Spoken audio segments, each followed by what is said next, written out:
Steve Tober with Mat McMahon, tight end, defensive end for Glen Ridge, 31-21 over Verona. Matt, you had a couple of catches today, but they were big ones, and you got up there and grabbed the ball out of the air from Elijah, and has to feel good when you can make a big catch. Yeah, I mean, we clearly needed a play down at the end. We were struggling running the ball, and I mean, Elijah, I knew in the huddle he was going to call my number, and he heaved it up for me and just brought it down. So that's about it. You talk about passing the ball. Both teams passed the ball effectively. Elijah Conte, Matt Rosenfeld for Verona, but both your lines really stopped the run pretty productively. Yeah, it was tough to run all day. Those guys are tough kids, and especially the defensive line those are big, strong guys. But I mean, you got to give the credit to our offensive line because I think we won the run battle today, and that's what put the final score up there. So.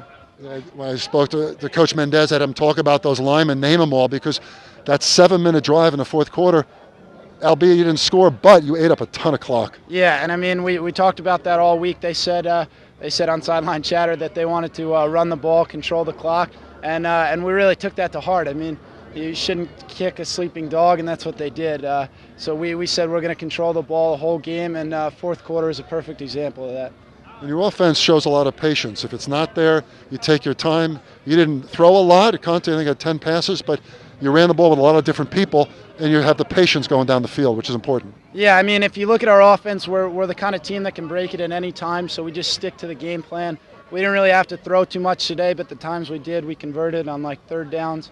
And just the offensive line, there was a lot of times where we had a third down conversion just because we sealed off the outside on a rollout pass, and Elijah just took it for a first down. So. And how about the special teams again? Alexander 2 weeks in a row with a block punt. Rollo picks it up, this time in the end zone. He didn't have to run as far, but a big play there. I mean, what Coach probably told you is that we take pride and discipline in everything we do, and we recognize that there's 3 facets in the football game, not just 2. And Coach Hauser said last night in our film session that special teams consist of special players who make special plays. So we really take our special teams seriously because that's what wins and loses ball games like we saw today.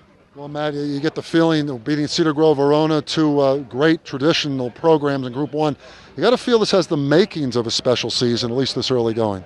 Yeah, I mean, I can't remember the last time we did that. I probably I wasn't born yet, so.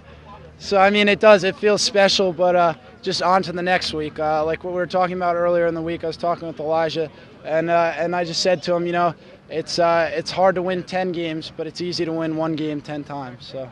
That's a great way of phrasing it. Mat McMahon, University of Pennsylvania bound lacrosse player, doing a great job as a 2-way end for these Glen Ridge Ridgers. Thanks for stopping by. No problem. Mat McMahon helping lead the way, Glen Ridge 31-21 over Verona.